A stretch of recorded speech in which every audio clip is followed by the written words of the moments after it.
언제나 하늘에서는 당신을 향한 계획이 있었죠. 하나님께서 바라보시며 좋았더라고 말씀하셨네. 이 세상 그 무엇보다 귀하게 나의 손으로 창조하였노라.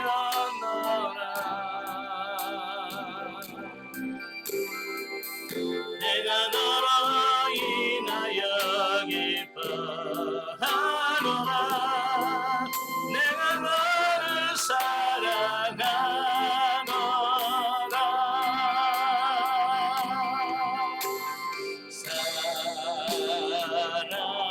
사랑해요 축복해요.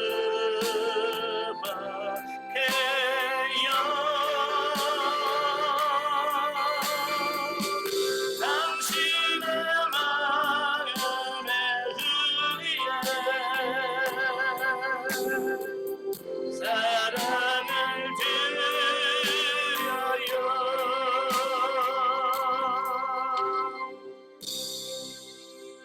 아멘. 예, 우리 기도하겠습니다. 은혜로우신 아버지 감사합니다. 오늘도 우리를 사랑하셔서 훈련의 장소로 인도하시고 출애굽기의 말씀을 같이 상고할 수 있도록 은혜 주셔서 감사합니다. 오늘 성령께서 함께 해주시고 말씀을 통하여 깨달아지는 귀한 역사가 있도록 도와주옵소서. 참여한 모든 심령들을 하나님께서 붙들어 주시고 저들의 마음을 열어 깨닫게 하시고 눈을 열어 보게 하시고 귀를 열어 들을 수 있는 은혜가 있도록 도와주옵소서. 시종을 주님께 맡겨오며 예수님의 이름으로 감사하며 기도합나이다. 아멘. 예, 이 시간에는 우리 출애굽기를 보도록 하겠습니다. 교재 159페이지를 보시면 출애굽기 서론적 이해가 나오게 되어지는데요.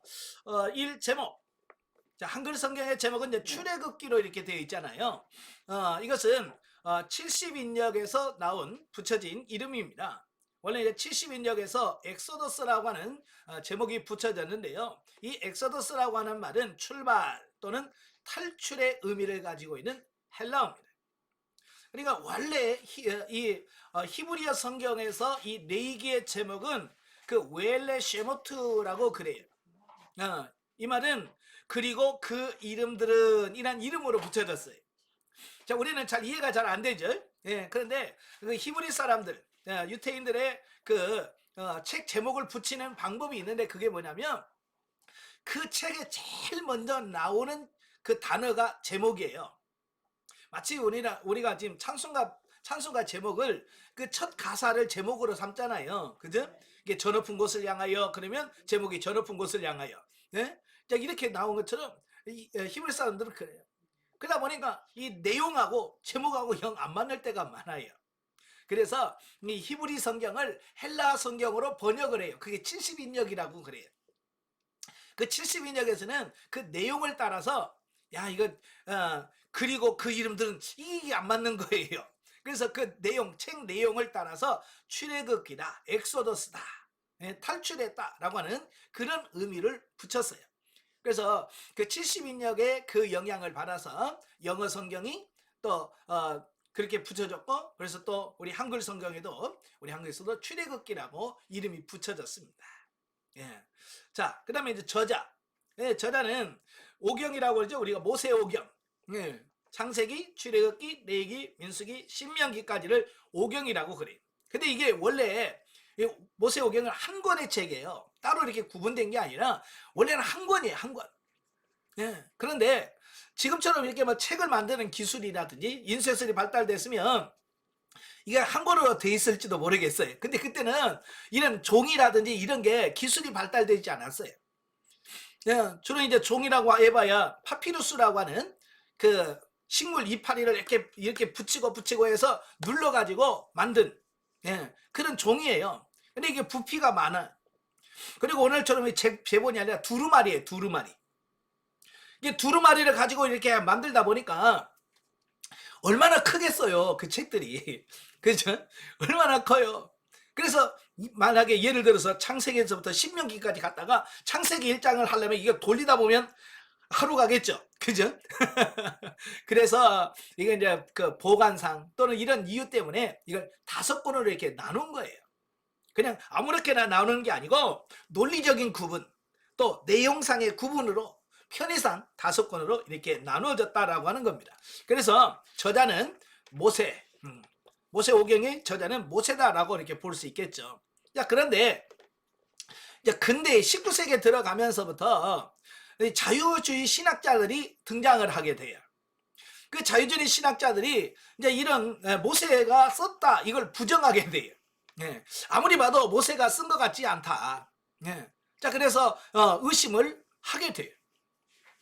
그 전까지는 모세가 썼다 뭐 당연히 아멘했죠. 근데 이제 자유주의 신학자들이 그 내용을 보면 역사상 이게 모세가 기록한 것 같지 않다라고 주장을 하게 됩니다. 그런데 중요한 것은 성경을 역사하고 또 고고학자들이 고고학을 연구하다 보면 그게 맞아요. 성경의 이 기록들이 맞아요.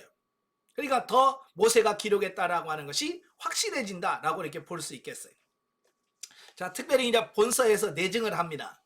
그러니까 출애굽기 자체 내에서 모세가 기록했다라고 하는 구절들이 나와요. 그 대표적인 구절들이 나오는데요. 17장 14절, 24장 4절, 34장 4절, 27절부터 29절 등.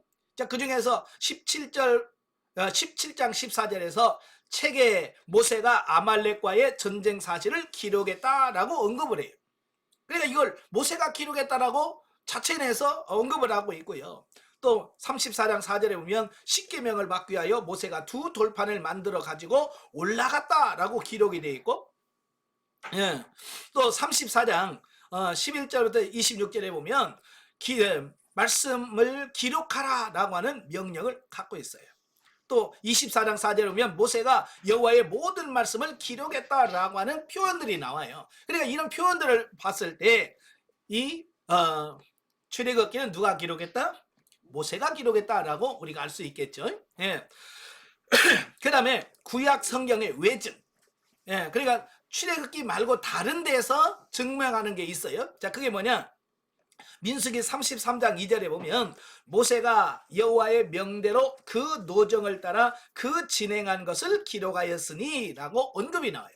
그러니까 출애굽기 외에서 민수기에서 모세가 기록했다라고 기록을 하고 있고요. 예.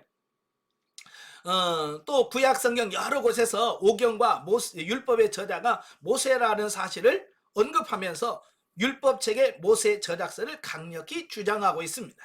이 구절들이 많아요.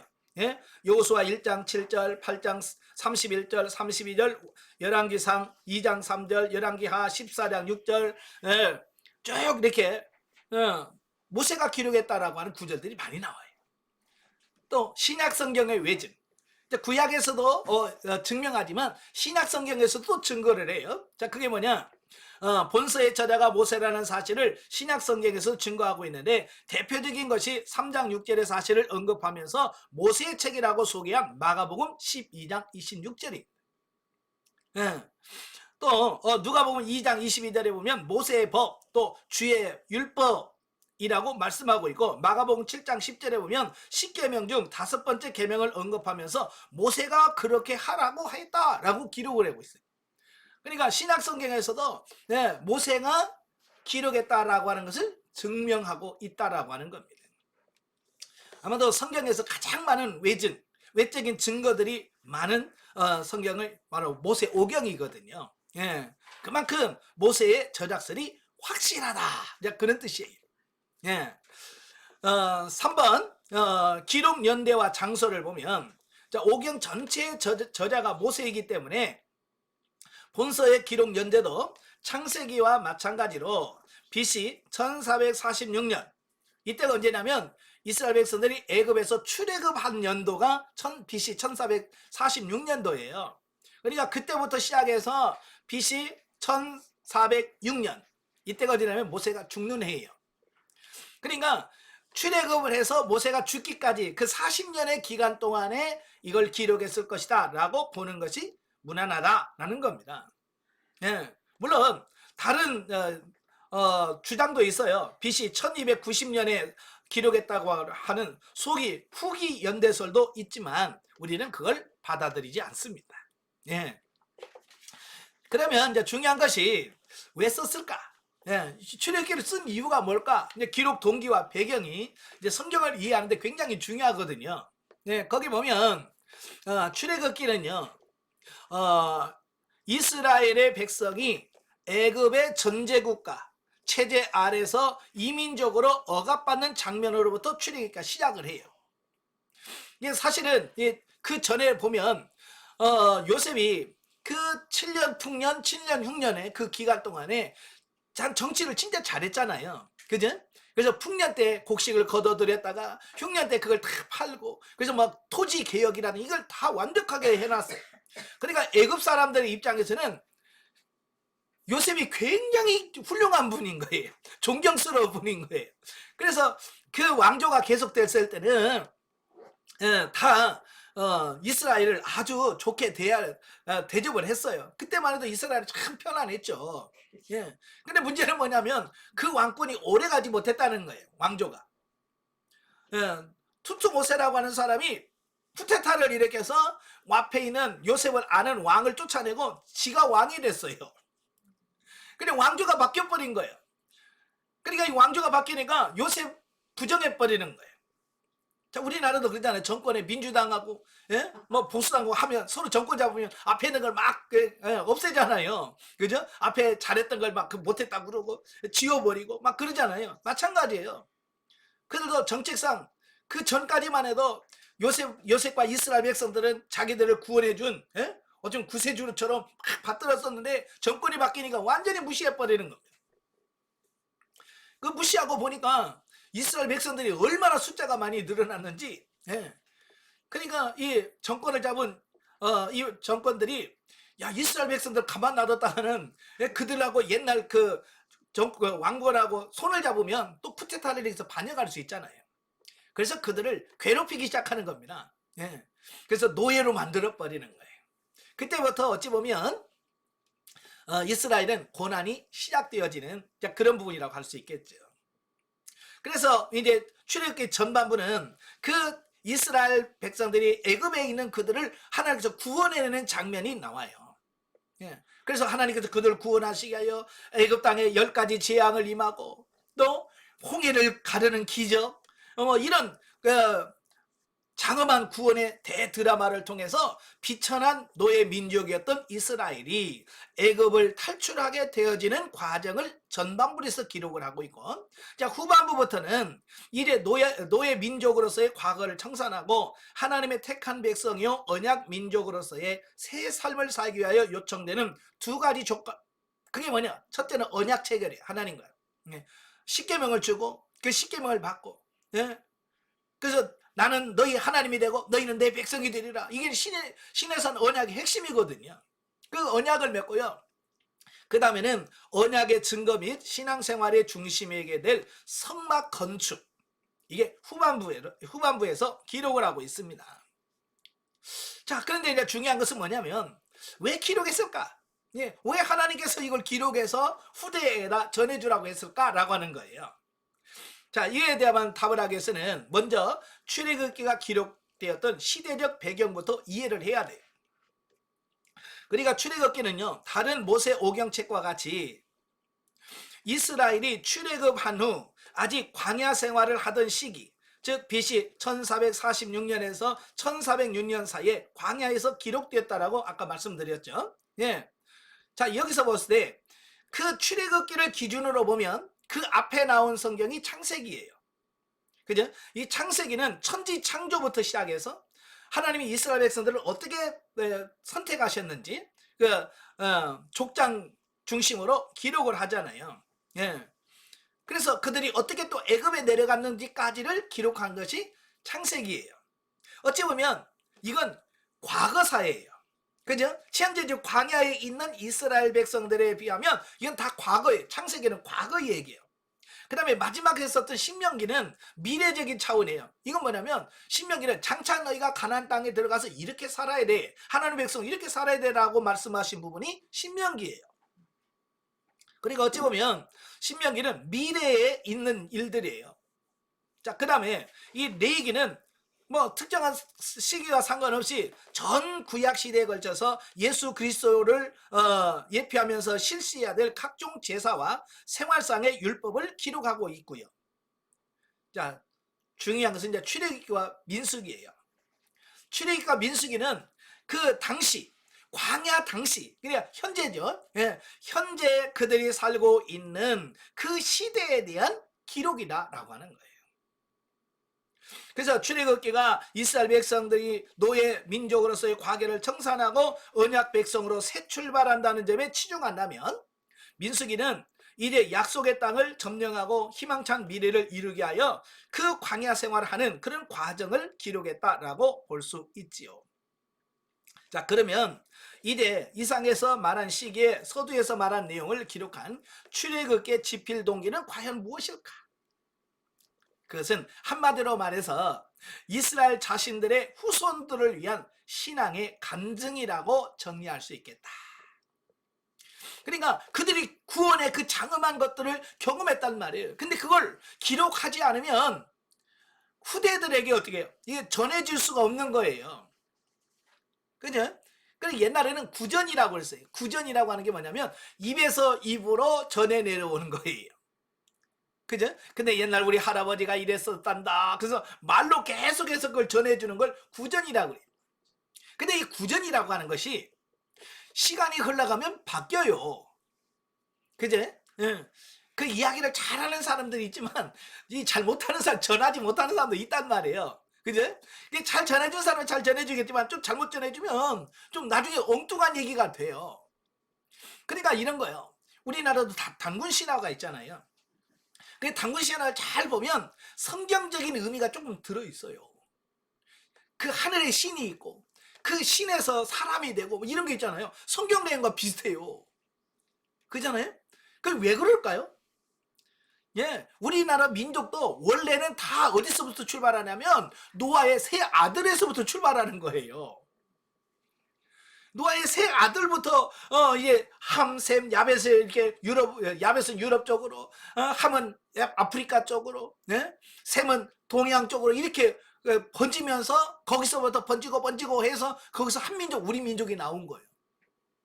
그러니까 그들은 전부 다 누구에 대해서 알았냐면 하나님에 대해서 아는 거예요. 그렇잖아요.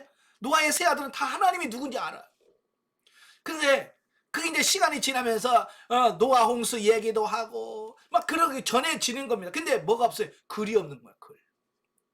이렇게 출애굽기처럼 이렇게 싹 기록을 해놓으면 변하지 않는데 입에서 입으로 전해지다 보니까 나중에 우리는 처음에는 하나님이라고 여호와라고 했는데 나중에 시간이 흘러가면서 옥황상제로 바뀌어. 이게 구전으로 가다 보니까 그렇게 말이 바뀌어버리는 겁니다.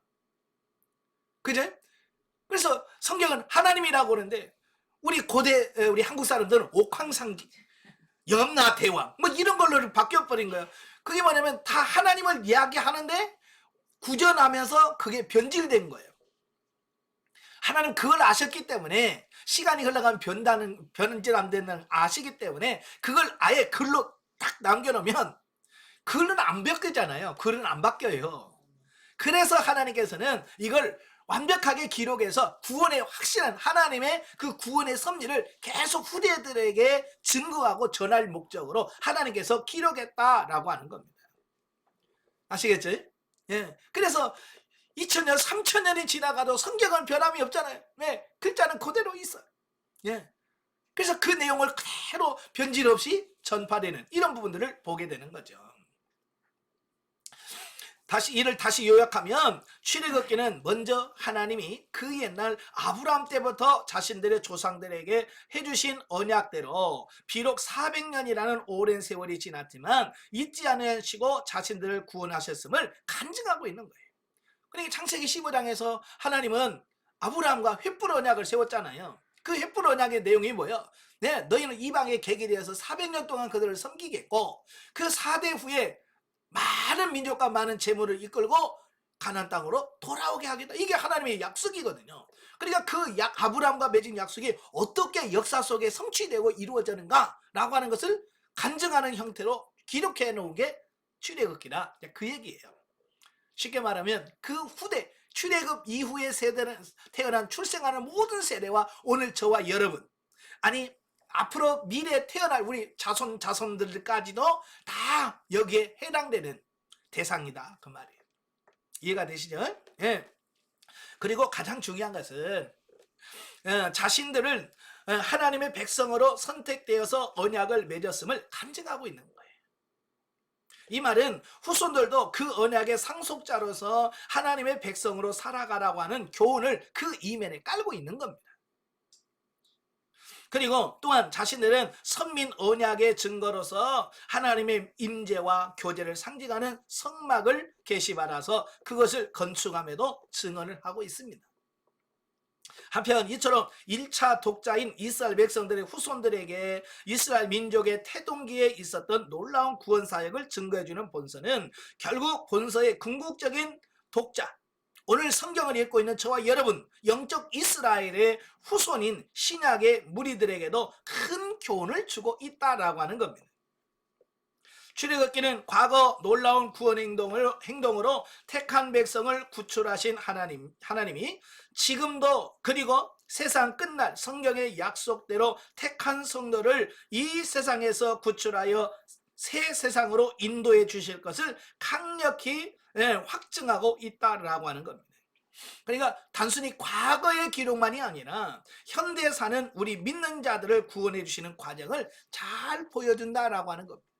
나중에 이제 내용 이해를 보면 그 내용들이 바로 저와 여러분들을 구원하시는 하나님의 구속 과정을 잘 설명해 놓은 게 출애굽기예요.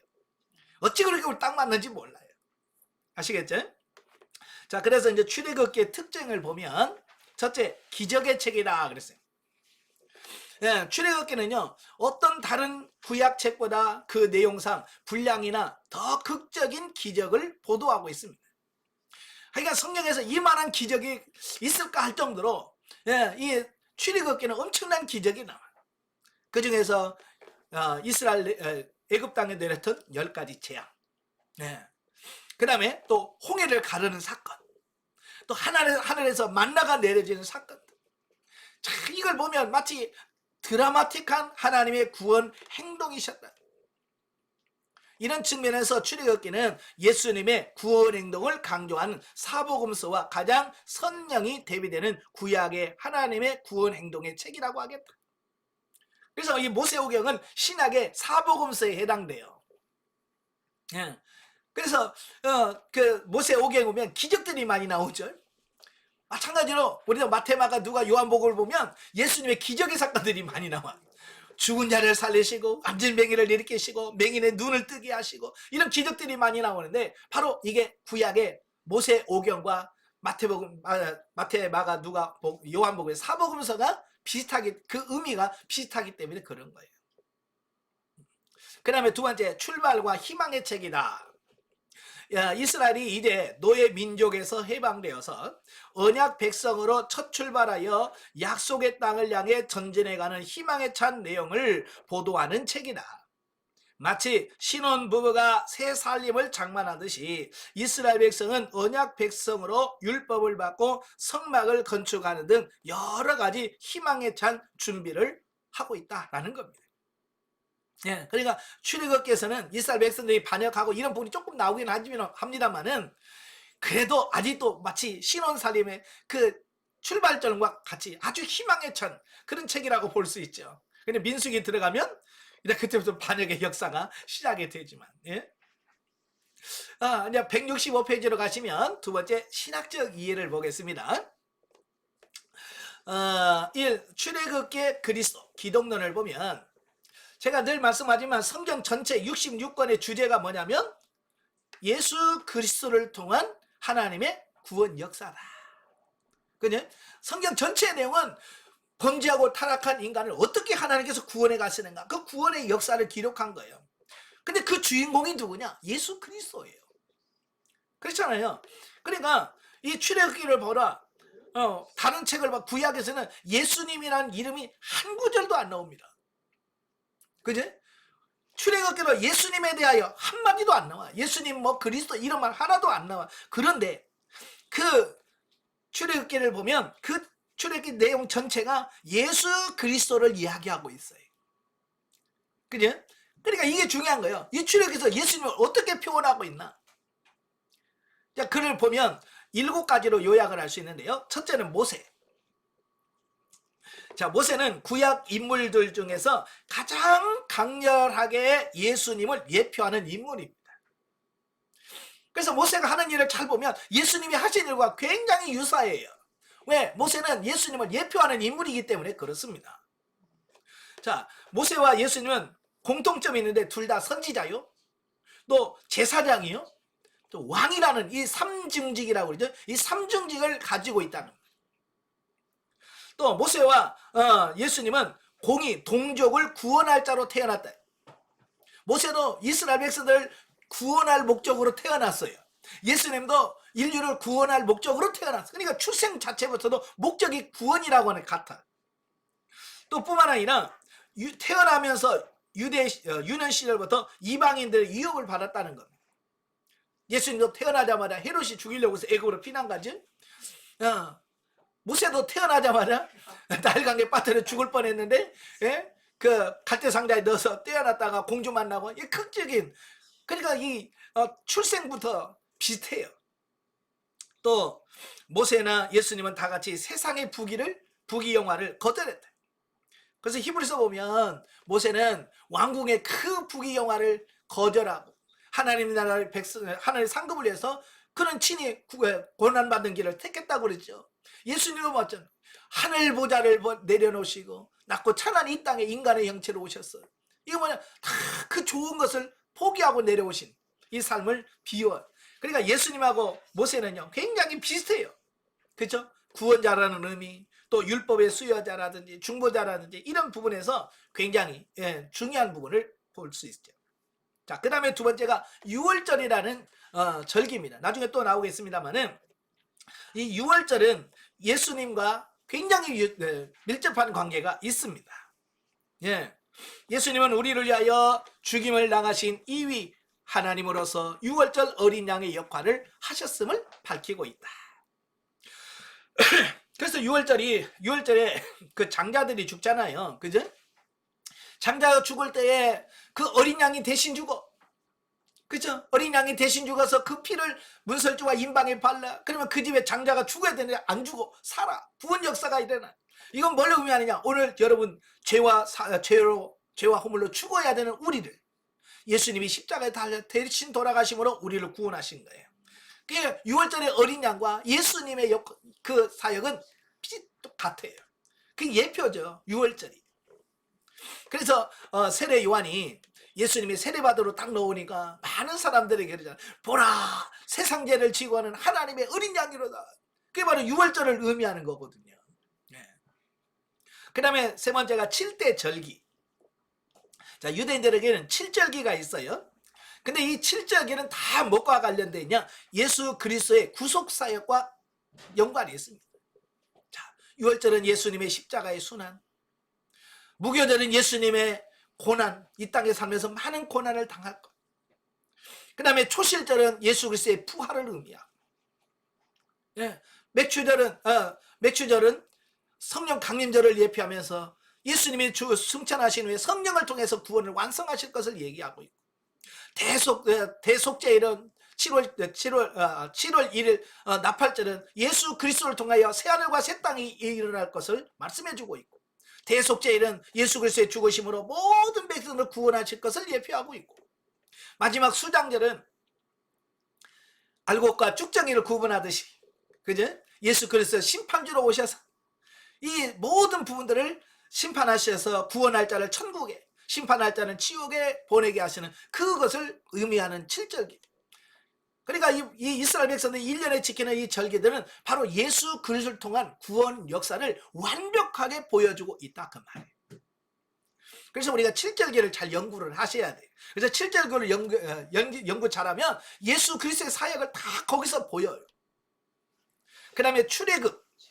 이 출애굽 사건은 사도 바울은 출애굽을 세례의 예표로 봤습니다. 예. 그래서 왜냐하면 양자는 공이 옛 시대에 대한 고별과 새 생활의 참여를 의미하기 때문이다. 이게 출애굽은 애굽에서의 종살이 생활을 다 청산하고 이제는 하나님의 백성으로 새로 살겠다라고 하는 어떤 출발점이 홍해를 건넌 사건이거든요. 자, 저와 여러분도 예수 믿고 세례를 받잖아요. 세례의 의미가 뭡니까? 옛사람은 죽어지고 이제 영으로 하나님과 새 사람으로 살겠다라고 하는 약속이 세례거든요. 그러니까 이스라엘 백성들이 출애굽한 거나 오늘 저와 여러분이 구원받은 세례를 받은 거나 의미가 같다. 그 다음에 만나와 물. 광야에서 사람이 살려면 먹을 것과 마실 물이 있어야 돼요. 그죠?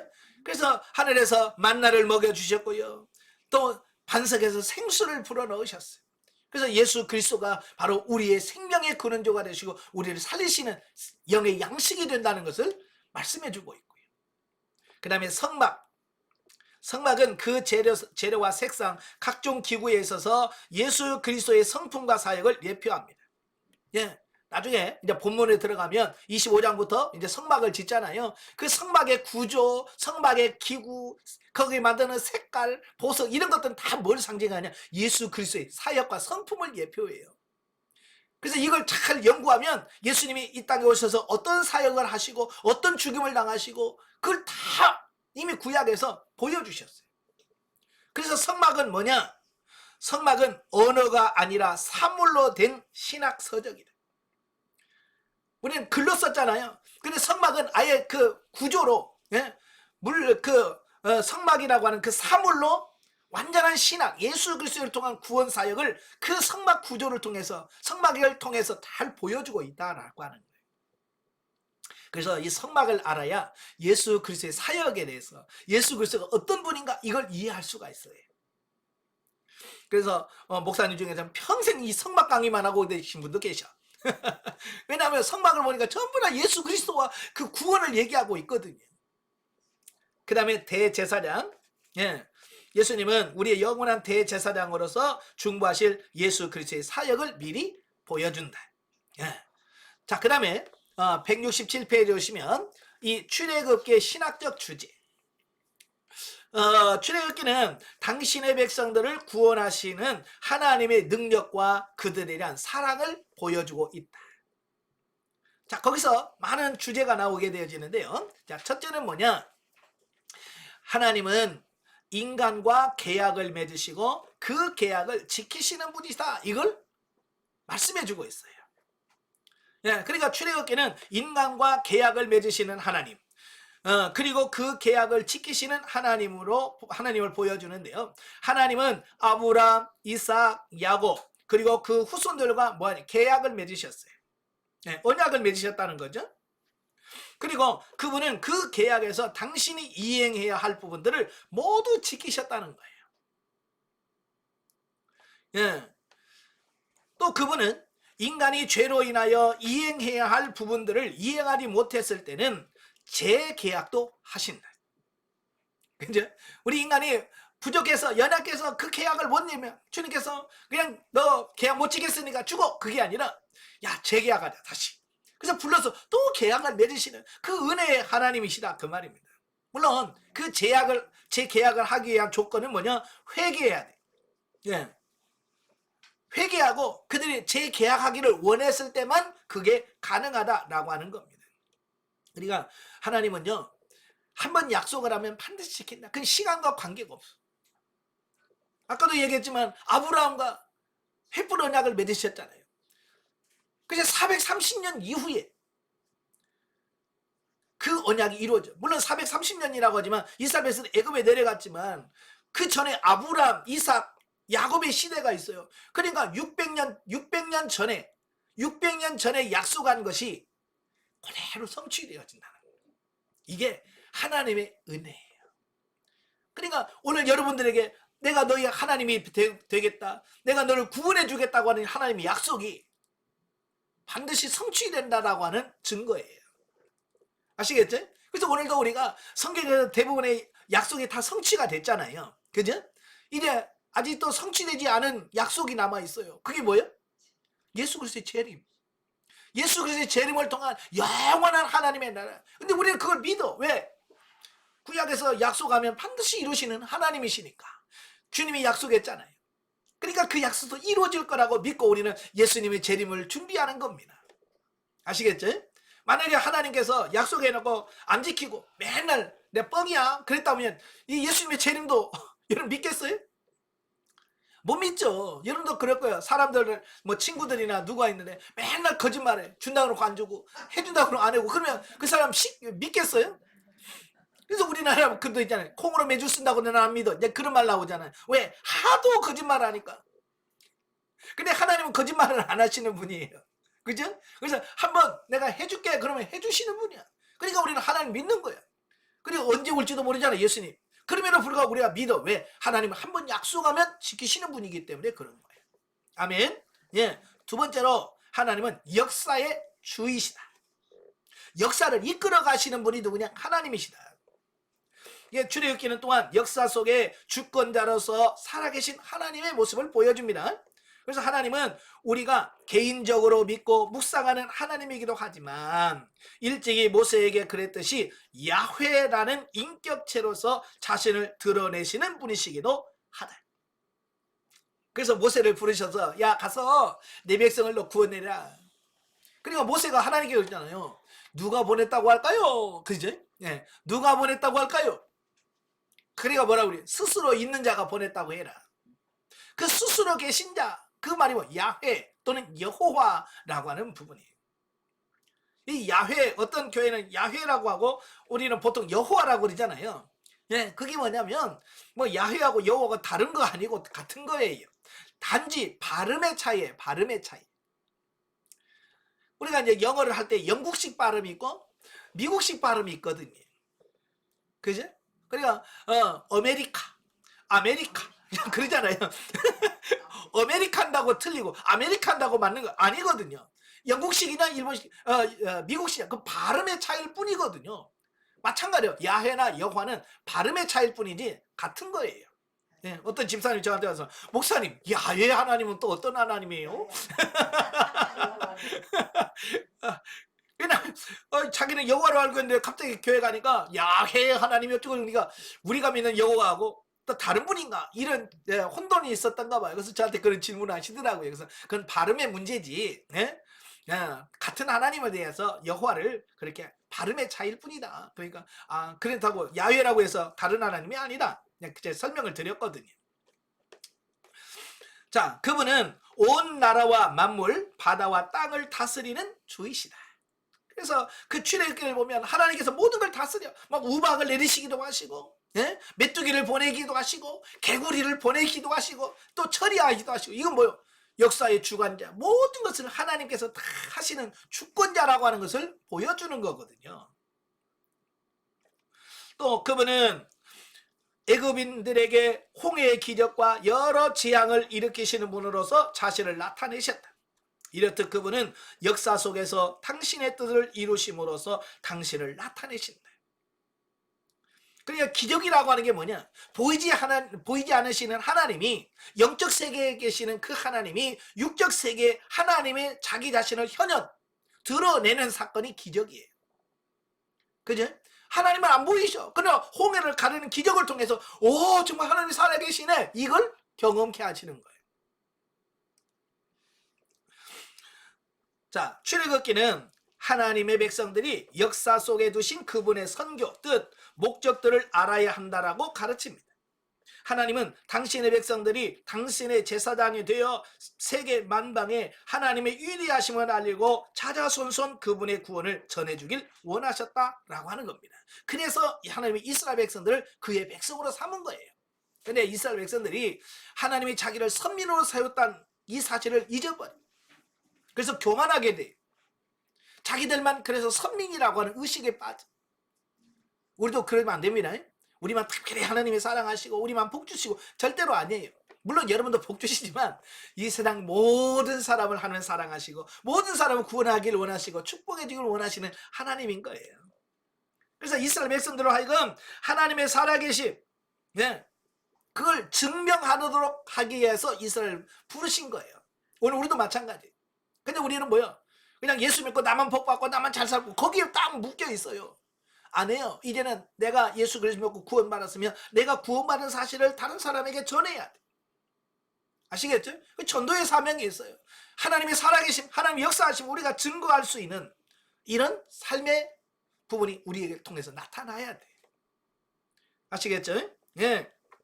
그래서 여러분의 삶 속에서 하나님을 증거하시는 여러분 되시기를 바라요. 자, 넘겨서 3번. 하나님은 억압받는 자의 자애로운 구원자이시다. 출애굽기는 하나님의 사랑과 은혜의 자애로운 분으로 묘사하고 있어요. 뿐만 아니라 하나님을 엘샤다이라는 이름에서 나타나듯이 능력의 하나님이시다. 하나님은요 이름이 참 여러 가지예요. 엘로힘이라는 이름이 있고요, 여호와라는 이름이 있고요, 엘샤다이라는 이름이 있고요. 그 외에도 또 많아요.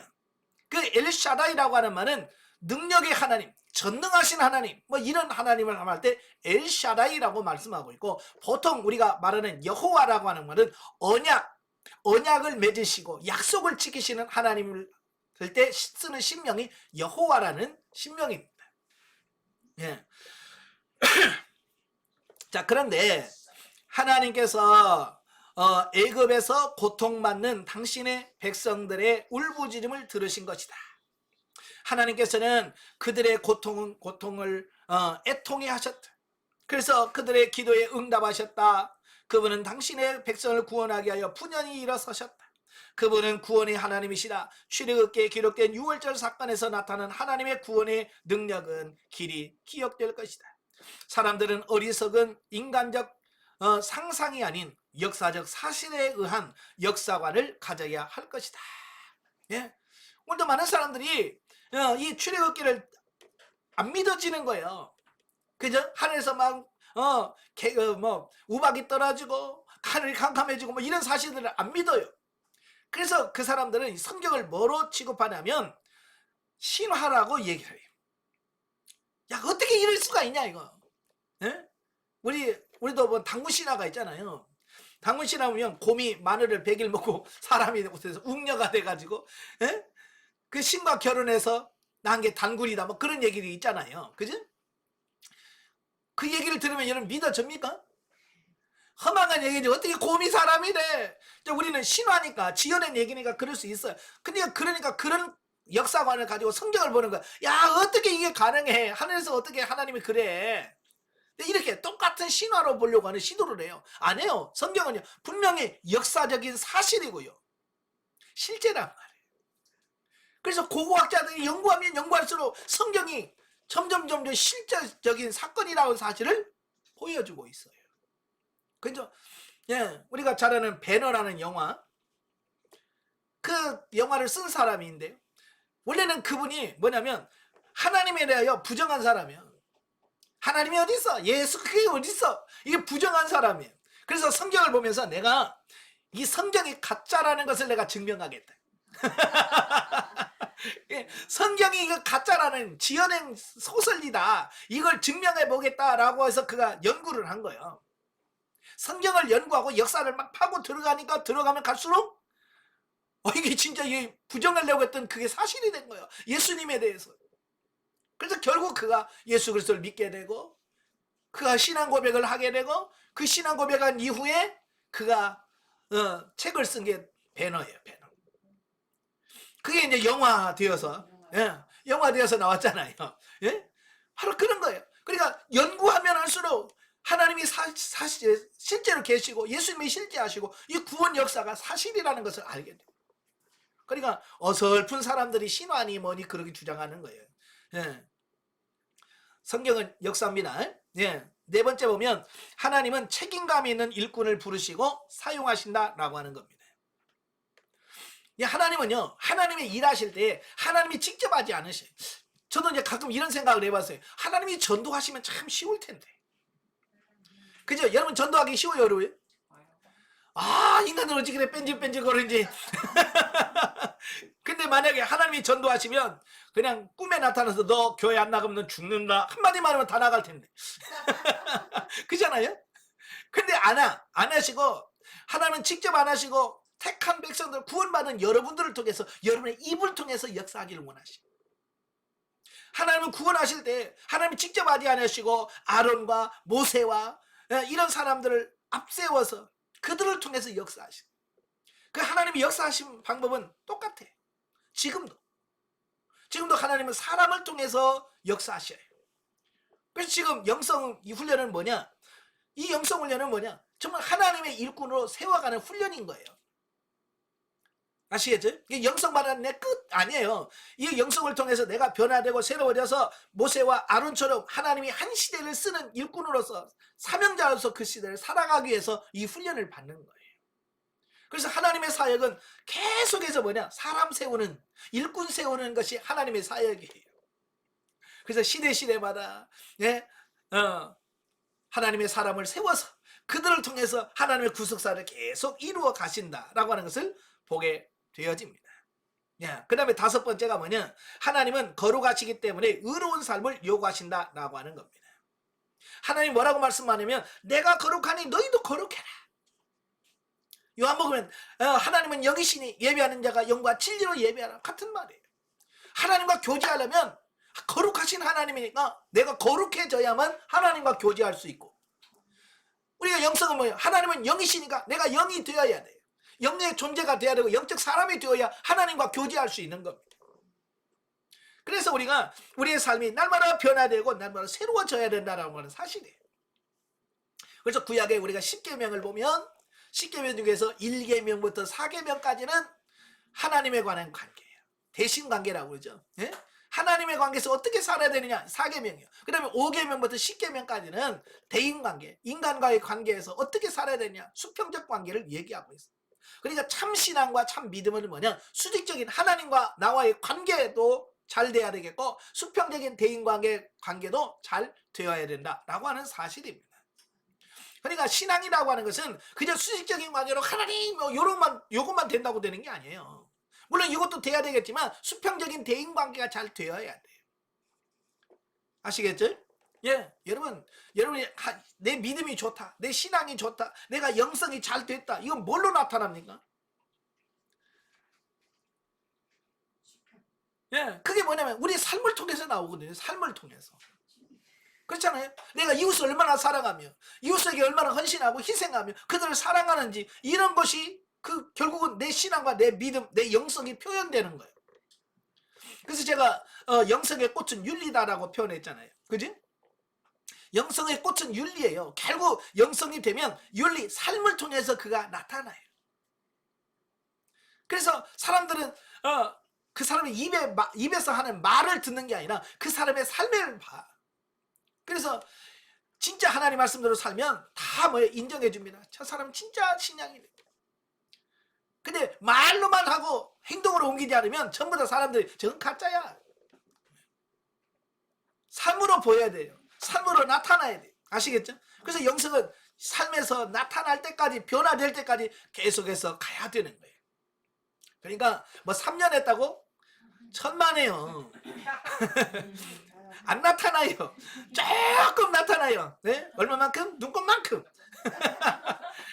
그 눈곱만큼만 변해도 사람들이 인정해줘. 그러니까 주먹만큼만 바뀌면 이건 세계에서 알아줘. 그러니까 빨리빨리 훈련을 잘 받아서 눈곱만큼이나 좀 변화되길 바래요. 그래야 식구들이 아이고 영성을 받고 변화됐네 그러죠. 아시겠죠? 네. 그 다음에 6번째는 하나님은 당신의 백성들 가운데 거하시며 영광 받기를 원하신다. 예.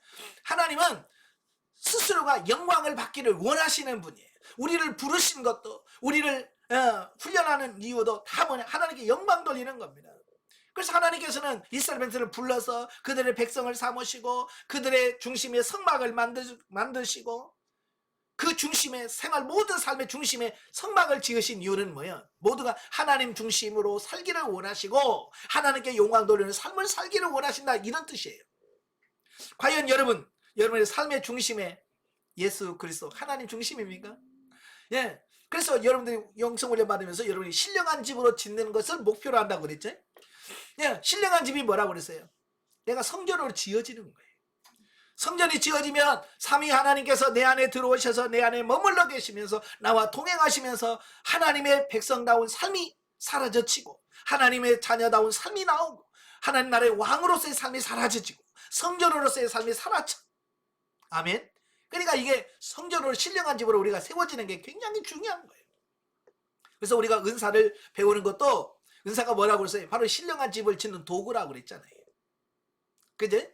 이 도구를 잘 활용해서 여러분들이 신령한 집을 잘 지어야 하나님께서 여러분 안에 머물러 계시면서 여러분과 동행하는 삶이 되어져서 결국 우리의 삶을 통하여 하나님께 영광 돌리는 삶이 되어집니다. 아멘. 예. 그 다음에 3번 출애굽기와 현대 성도.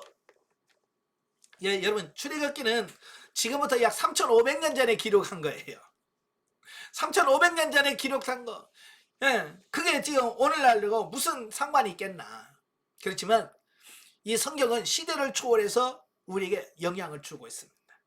자, 출애굽기는 하나님께서 당신이 택하신 선민을 세상 압제자인 애굽의 제국으로부터 해방시키시고 그들과 선민 언약을 맺으신 사건에 대하여 집중시키고 있으며 하나님과 언약을 맺은 선민이 가져야 할 기본 자세에 대하여 설명을 하고 있습니다. 그러니까 출애굽기를 잘 보면 오늘날 저와 여러분은 죄와 사망에서 살고 있는 우리를 부르셔서 그를 회개시키시고 세례받게 하시고 변화올려 성장 성숙시켜서 우리의 구원을 완성시켜가는 과정을 아주 잘 보여주고 있더라. 아시겠죠? 그러니까 이걸 아셔야 돼. 이걸 아시면 나중에 여러분 상담 카드에 대한 부분은 설명 들으셨잖아요. 예. 애굽 단계, 광야 단계, 가나안 단계, 이게 뭐예요? 다 성경을 근거로 한, 성경을 뼈대로 한 하나님이 우리를 어떻게 구원해 가시는가 라고 하는 부분을 체계적으로 잘 설명해 놓은 것이 상담 카드예요. 그죠? 그래서 그 카드로 상담하면 여러분의 삶 속에서 어찌 그렇게 맞아떨어지는지, 그죠? 네. 바로 성경을 기준으로 했기 때문에 그래요. 살아계신 야훼 하나님은 각 개인과 온 나라들, 왕과 노예, 사람과 만물, 하늘과 땅, 역사와 자연을 다스리는 분이시다. 하나님은 한 사람 모세의 삶을 통하여 이 위대한 일을 이루셨다. 그분은 역사 속에서 살아 움직이는 하나님, 자신을 드러내시며 당신의 백성을 구원하시는 하나님이시다. 그분은 이방 신화의 주인공이 아니며 동양의 명상의 대상이 아니다. 그분은 역사의 주인이시며 인간을 위한 일관된 구원 행동을 행하시고 계신 분이시다. 출애굽기가 강조하는 이 사실은 그 옛날 이스라엘 백성에게 국한된 사실이 아니라 오늘날의 우리에게도 해당된다라는 사실입니다. 예. 그래서 상담하다 보면 기가 막히게 맞아요. 예. 너무 기가 막히게 맞아요. 그래서 상담하면서 지금은 여리고 단계고요. 여리가 무너지는 준비 단계고요. 어찌 그렇게 딱 맞아 떨어지는지 몰라. 그렇잖아요. 이게 성경이 진리이기 때문에 그게 가능한 거예요. 자, 우리는 출애굽기를 전 성경과 함께 조망할 때에 애굽에서 당신의 백성을 구원해내신 역사 속의 하나님은 만세대의 성도를 이 죄악된 세상 전체로부터 구원하시기 위하여 로마 제국 시대에 당신의 아들 예수님을 인간으로 보내사 역사 속에서 일하셨음을 발견하게 됩니다. 우리는 죄의 노예였으나 그분은 구속사역으로 우리를 자유케 하셨다. 예수님께서 6월절 만찬산상에서 당신이 이제 6월절 어린 양처럼, 아니 이제 6월절의 양이 예표하신 유일한 실체로서 십자가의 순환을 당할 것이라고 직접 말씀하셨습니다. 그러니까 예수님의 죽음이 우연한 것이 아니라 출애굽 구원을 이루신 하나님의 사역과의 연관성 위에, 그리고 그 옛날 출애굽 당시에 6월절 어린 양들이 주었던 세상적인 구원이 아니라 영원한 천국 구원을 주시려는 일관된 하나님의 구원 사역의 결과임을 선포하고 있다라고 하는 겁니다. 그러니까 이 성경을 읽다 보면 하나님께서 그냥 어찌 하다가 실수로 우리를 구원하신 게 아니에요. 예. 어떤 분이 그래, 하나님이 나를 선택한 건 이게 실수예요 뭐 그러는데, 아니에요. 하나님은 절대 실수하지 않으셔요. 철저하게 창세 때부터 이미 예정하시고 계획하심 속에서 이루어지는 거예요. 여러분 지금 이 자리에서 영성훈련 받는 것도 이건 그냥 우연히, 그냥 뭐 여러분이 열심히 해서 한 게 아니에요. 하나님께서 창세 때부터 이미 예정하신 거예요. 아시겠죠? 예정해서 이때 정확하게 맞게 훈련을 받게 하셨어요.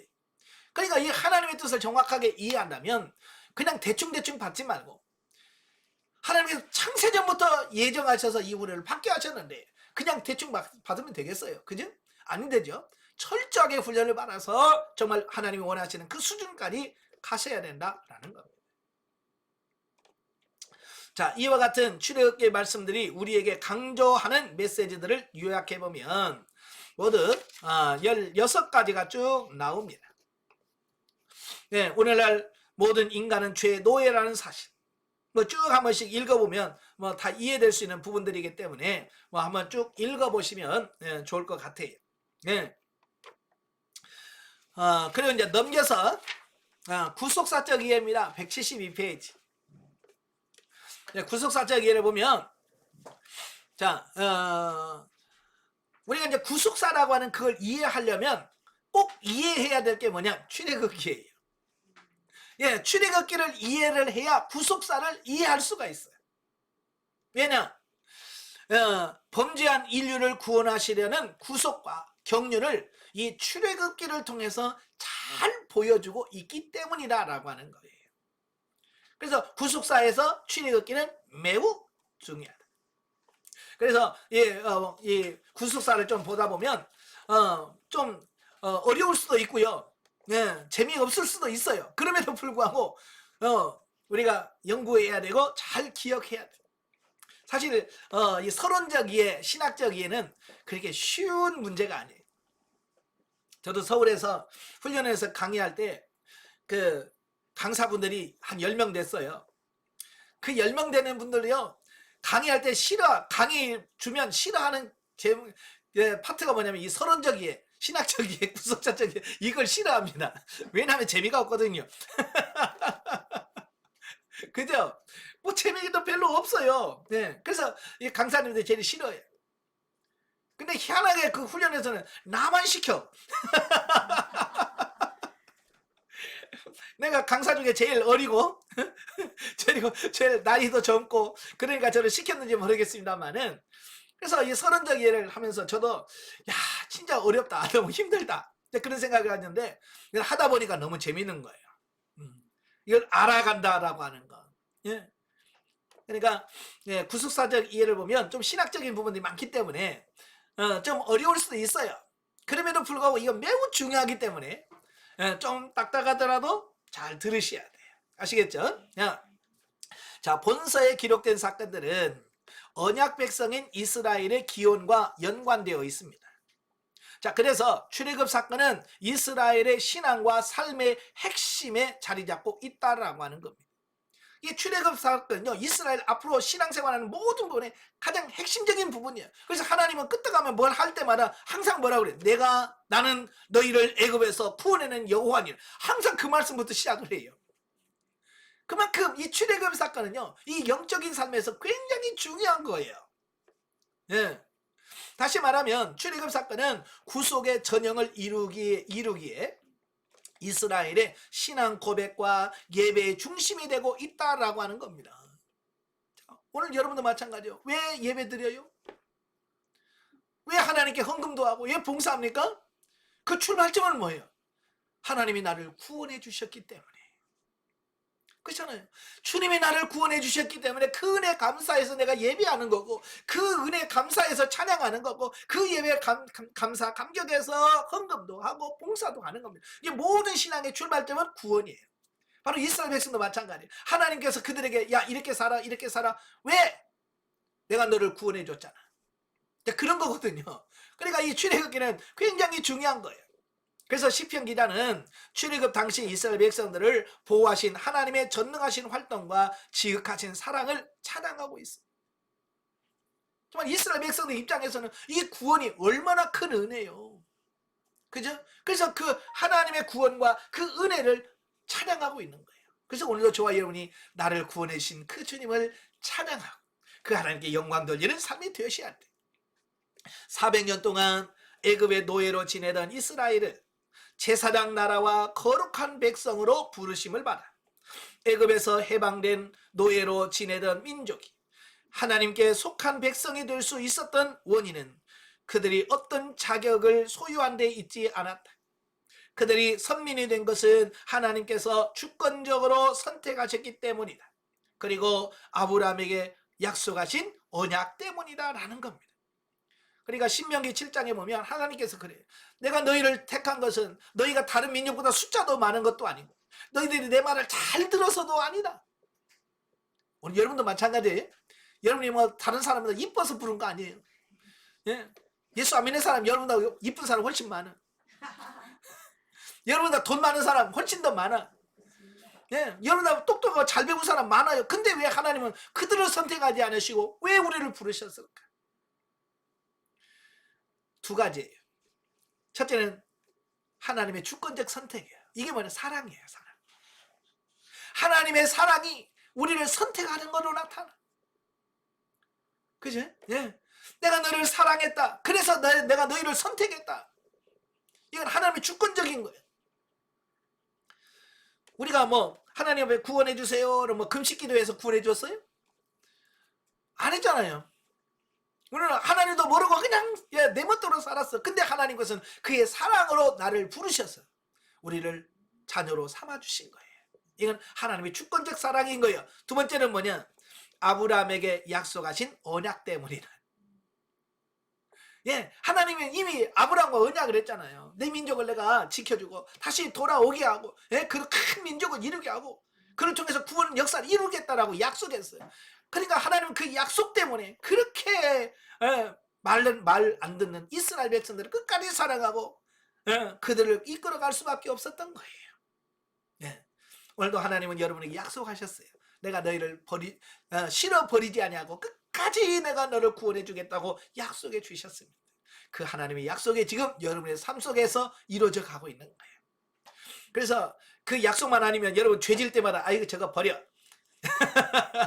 그죠? 좀 말 안 들으면 에이 저거 버려. 그런데 약속을 했기 때문에 버릴 수가 없는 거예요. 그래서 하나님은 우리가 범죄하고 타락하면 또 여러 가지 또 매를 드시기도 하시고 때로는 막 사람들을 통해서 환난을 통해서 우리를 변화시켜서 우리를 끌어가는 거. 왜? 약속했잖아요. 자, 선택과 언약의 성취를 통하여 이루어진 구원 사역은 이전 시대에는 찾아보기 드문 상황이었다. 그러므로 본서에는 이를 표현하는 새로운 언어가 등장하는데 이를테면 인도하다, 데리고 나오다, 표징과 잊어, 구속하다, 구하다 등의 대표적인 예다. 이 용어들은 구속을 표현하는 전문 용어가 되어서 이스라엘이 당하는 다양한 상황에서 쓰여졌다. 예. 이 구원이라고 하는 말, 구속이라고 하는 말이 이래 출애굽 이후에 다양하게 이런 부분들이 사용되어지는 겁니다. 그래서 개인적인 탄원에서 77편, 또 하나님의 존재와 권세를 찬양할 때 시편 66편, 135편, 136편, 또 자발적인 순종의 결의를 비난할 때 호세아 11장, 바벨론의 포로에서 구출을 기대하는 제2 출애굽기의 근거로서 사용되어지는 이런 부분들을 보게 됩니다. 그러니까 선지자들이 구할 때 하나님의 약속했잖아요. 우리를 구원해 주시기로 약속했잖아요. 그러면서 그 약속을 붙들고 하나님께 기도하는 겁니다. 오늘 저와 여러분도 힘들고 어려울 때 그 하나님의 약속을 붙들고 하나님이 이렇게 약속했잖아요. 우리 버리지 않겠다고 말씀했잖아요. 그 약속을 붙들고 기도하면 하나님께서 이루신다는 거예요. 그래서 출애굽 사건은 구속의 방법, 대상, 목적 등이 함축되어 있다.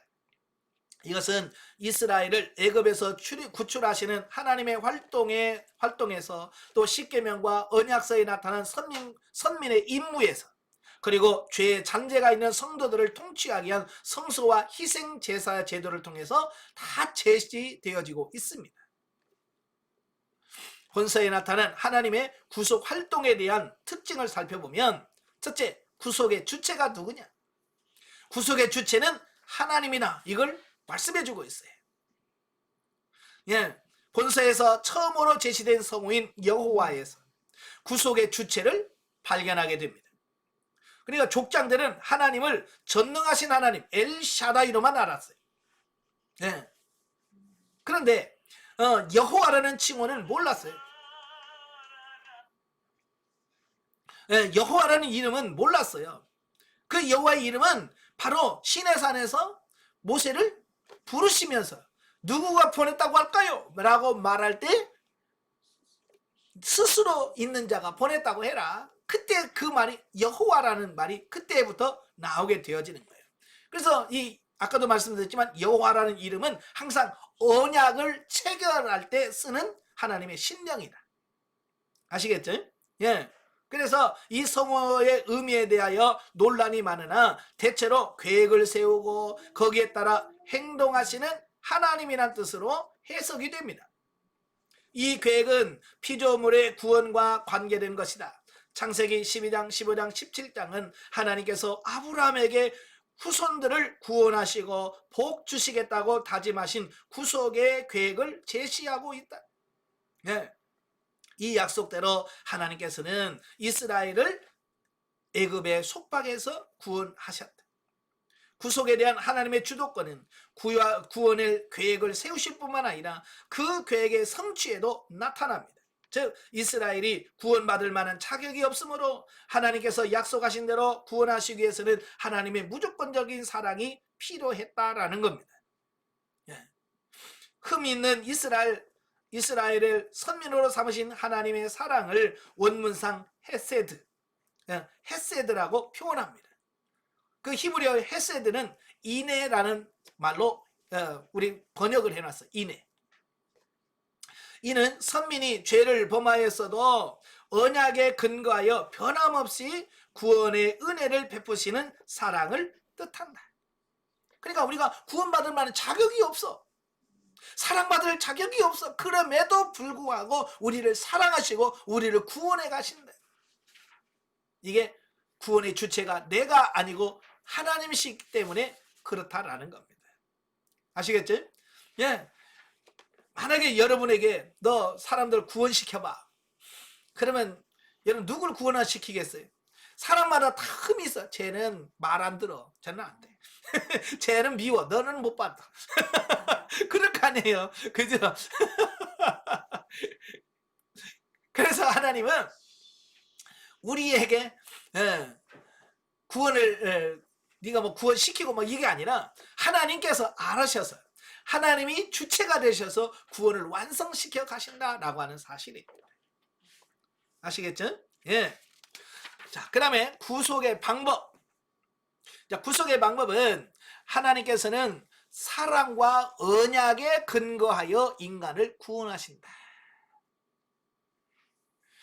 그러니까 하나님은요, 감정에 의해서가 아니라 사랑과 언약에 근거해서 그분께서는 인간의 죄를 해결하기 위한 구속의 방법으로서 중보자와 구약에서는 제사장이죠. 중보자는 제사장이죠. 그 다음에 성소제도, 성소와 성막 제도를 통해서 만드셨어요. 그래서 당시 중보자는 모세였는데 그는 죄 때문에 하나님과 직접 교제할 수 없는 선민 이스라엘에게 하나님의 은혜를 전해주는 매개체 역할을 하였다라고 하는 겁니다. 근데 원래 하나님은 직접 우리와 교통하기를 원하셨어요. 그래서 시내산 언약을 세울 때에 이스라엘 백성들에게 다 옷을 빨고 그래서 준비하고 있어라. 그래서 3일 동안 준비하고 있다가 하나님이 직접 천둥과 번개와 막 많은 물소리 같은 소리로 이스라엘 백성을 직접 말씀을 하셨어요. 그러니까 이스라엘 백성들이 좋아했죠? 여러분 같으면 어떻게 하나님의 음성이 들리면 어떡할 것 같아요? 여러분 하나님의 음성 들으면 어떡할 것 같아요? 좋아서 난리치겠죠? 와, 하나님 나에게 말씀하셨다. 근데 이스라엘 백성은 그렇지 않았어요. 하나님 음성을 듣는 순간에 죽을 것만 같았어요. 왜? 범죄하고 타락한 인간이 하나님 음성을 들으니까요, 감히 이게 감당이 안 되는 거예요. 그래서 모세에게 쫓아와가지고 하나님이 제발 우리에게 직접 말씀하지 않게 해라. 참 이래서 인간들이 안 변하는 거예요. 만약에 직접 그때부터 하나님 그 두렵고 떨림에도 불구하고 하나님의 음성을 직접 들었다라고 한다면, 그렇죠? 오늘도 저와 여러분이 하나님이 직접 음성 듣고 막 참 얼마나 행복할 것 같아요. 근데 우리는 막 하나님께 물어도 대답도 없지.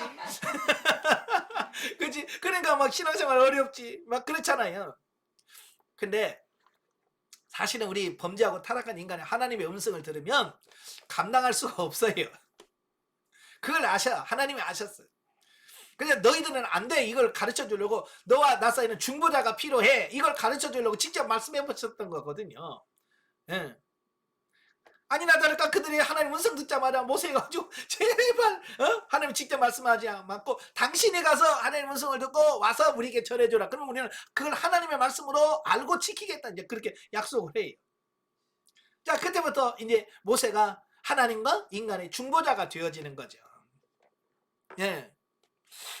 또한 그는 어떤 면에서 예언자요, 제사장이요, 왕의 임무를 수행하였다. 그러므로 모세는 장차 오실 메시아의 모형이래.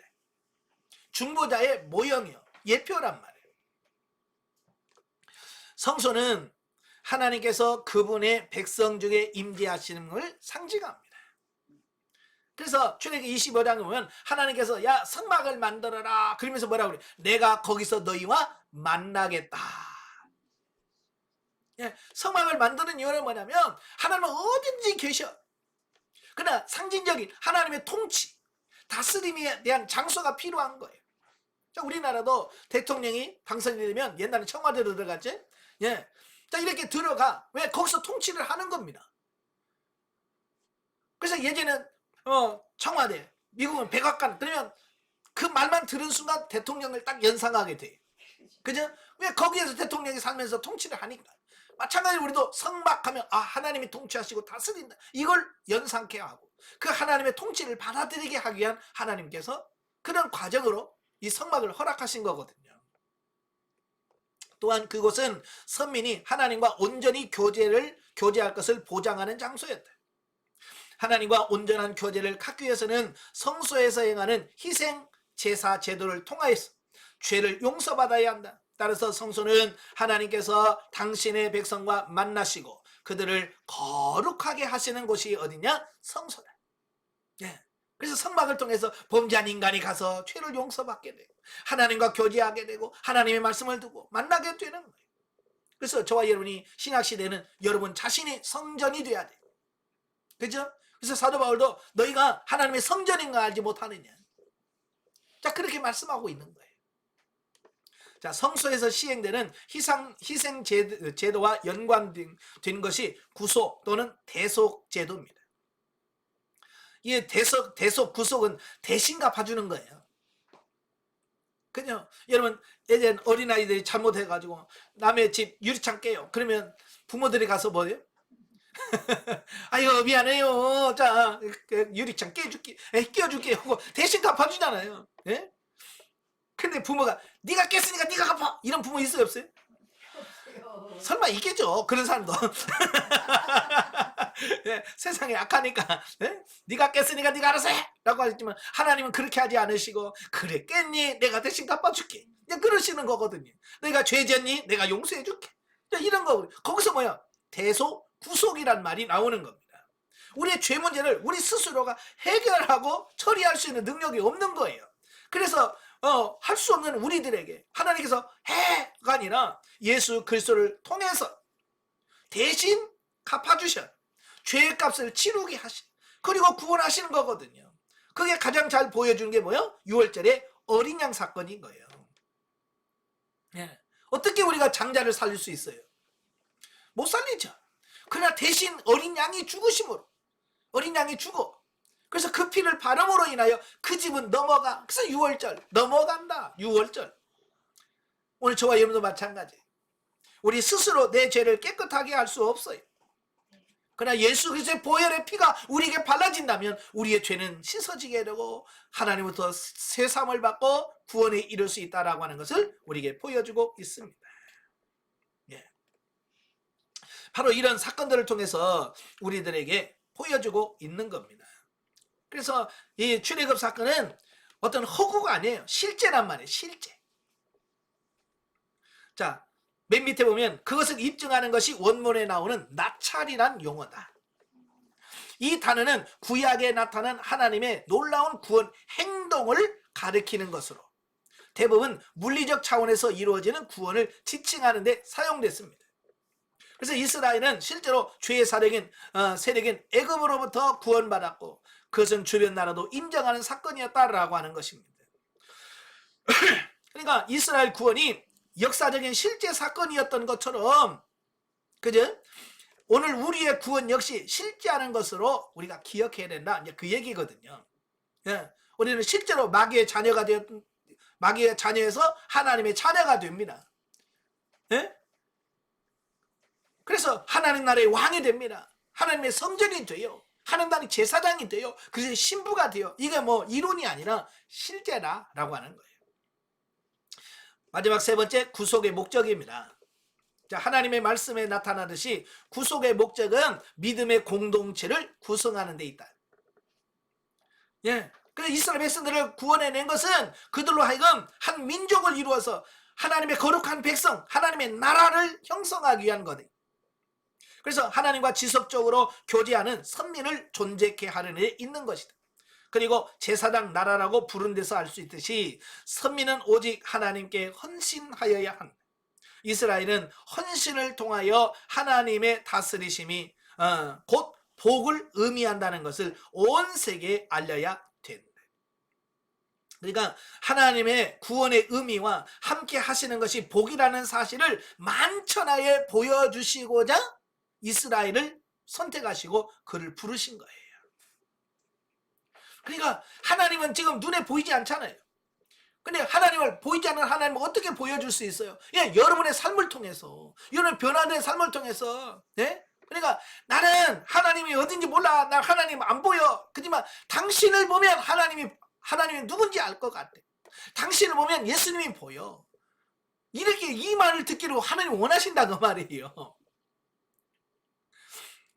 어떻게 그런 말 듣습니까? 예? 나는 하나님이고 성경을 난 몰라.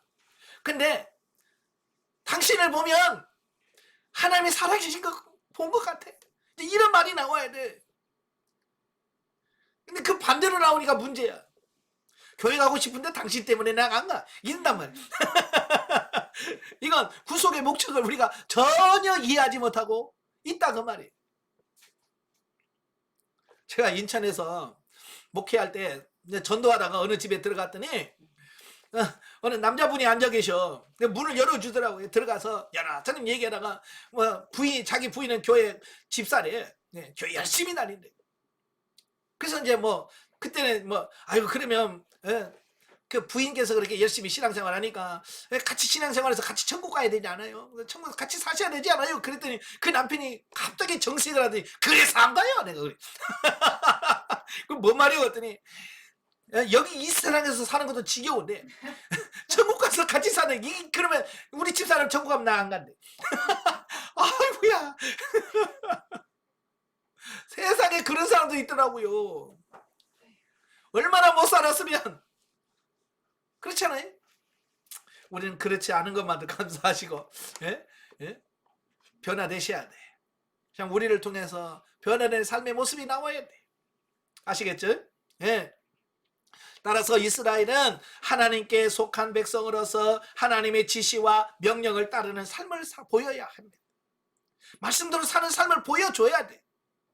이 지시를 율법이라고 하며 하나님께서는 율법을 십계명과 언약서에서 총체적으로 제시하고 있다라고 하는 겁니다.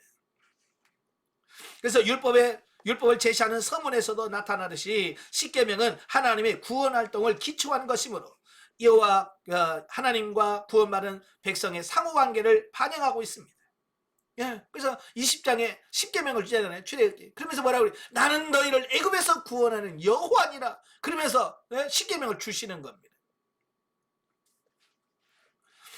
여호와를 왕으로서 선민인 이스라엘이 신하의 위치에서 왕권에 복종하기를 원하신다.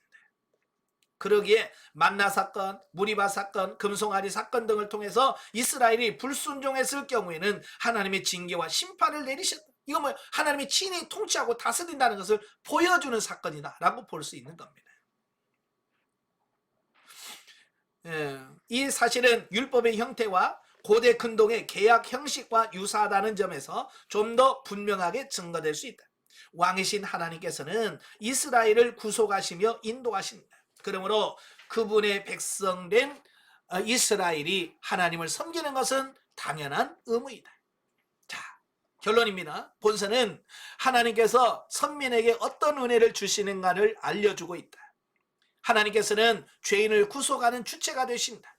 구속의 방법도 전적으로 하나님의 주도 아래 있다. 그리고 이스라엘은 오직 하나님께만 헌신해야 된다.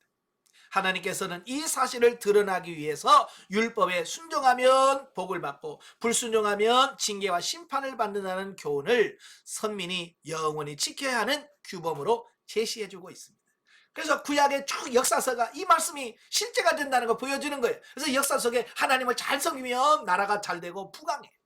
근데 범죄하고 우상을 숭배하면 나라가 점점점 약해져 가고 고난을 당하는 거예요.